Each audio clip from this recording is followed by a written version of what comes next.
ഈശോ മിശിഹായ്ക്ക് സ്തുതിയായിരിക്കട്ടെ.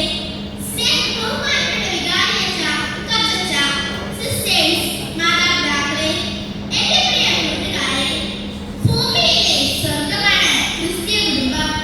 ക്രിസ്ത്യ കുടുംബങ്ങളെ ദൈവവിളിയുടെ പ്രാരംഭദിനങ്ങൾ എന്നാണ് പറയുന്നത്. എന്താണ് കുടുംബം? കൂടുമ്പോൾ ഇമ്പമുള്ളതാണ് കുടുംബം. ആരുടെ കുടുംബമാണ് ഇമ്പമുള്ളത്? അച്ഛനും അമ്മയും മക്കളും പിന്നെ അവരോട് ചേർന്നിരുന്ന എല്ലാവരും ഒരുമിച്ച് കൂടുമ്പോഴാണ് കുടുംബമുണ്ടാകുന്നത്. കുടുംബമാണ് ഓരോ വ്യക്തിയുടെയും ആദ്യത്തെ പാഠശാല. നല്ലതും ചീത്തയും അവർ പരിശീലിക്കുന്നത് കുടുംബങ്ങളിൽ നിന്നാണ്. അതുകൊണ്ട് തന്നെ കുടുംബം സഭയുടെയും സമൂഹത്തിന്റെയും അടിസ്ഥാന ഘടകമാണ്. കുടുംബം മനുഷ്യന്റെ തെരഞ്ഞെടുപ്പല്ല, മറിച്ച് വിവാഹമെന്ന കൂദാശയിലൂടെ ദൈവത്തിന്റെ തെരഞ്ഞെടുപ്പാണിത്. എങ്ങനെയാണ് നമുക്ക് നമ്മുടെ കുടുംബങ്ങളെ വിശുദ്ധീകരിക്കാൻ സാധിക്കുക? ക്രിസ്തുവാണ് നമ്മുടെ കുടുംബങ്ങളെ വിശുദ്ധീകരിക്കുന്നത്. നമ്മുടെ മക്കളിൽ ദൈവാനുഗ്രഹവും ദൈവകൃപയും നിറച്ചാൽ തീർച്ചയായും അവർ വഴി കുടുംബ വിശുദ്ധീകരണം നടക്കും. മാതാപിതാക്കളുടെ ഉത്തമ ക്രൈസ്തവ ജീവിതം നയിച്ച മക്കൾക്ക് നല്ല മാതൃകയായി തീരണം. അങ്ങനെയുള്ള കുടുംബങ്ങളെ നമുക്ക് വിശുദ്ധ ഗ്രന്ഥത്തിൽ കാണാൻ സാധിക്കുന്നുണ്ട്.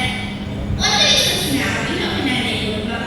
ആ മാതാപിതാക്കളുടെ വിശുദ്ധമായ ജീവിതത്തെക്കുറിച്ച് തിരുവചനത്തിൽ ഇപ്രകാരം പറയുന്നു: അവർ ദൈവത്തിന്റെ മുന്നിൽ നീതിനിഷ്ഠരും കർത്താവിന്റെ കൽപ്പനകളും പ്രമാണങ്ങളും കുറ്റമറ്റതും അനുസരിക്കുന്നവരുമായിരുന്നു.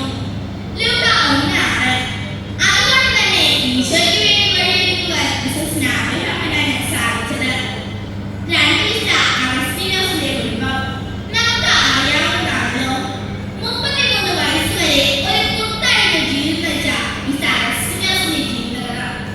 ഇതിൽ നിന്നും എല്ലാം എന്താണ് നമുക്ക് മനസ്സിലാവുന്നത്?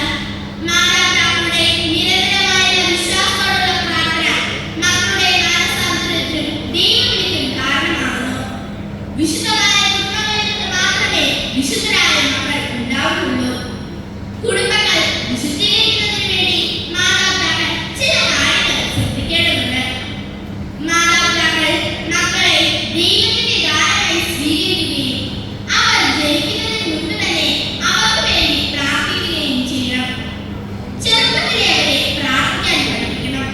സന്ധ്യാപ്രാർത്ഥന കുടുംബം ഒന്നു ചേർന്ന് ചൊല്ലുകയും വേണം. വിശുദ്ധ ലേഖനങ്ങൾ, ബൈബിൾ കഥകൾ ഇവ പറഞ്ഞുകൊടുത്ത് ചെറുപ്പത്തിലെ വളർത്തണം. മറ്റുള്ളവരുടെ കുറ്റങ്ങൾ മക്കൾക്ക് മുന്നിൽ പറയരുത്. പ്രത്യേകിച്ച് തിരുസഭയുടെയും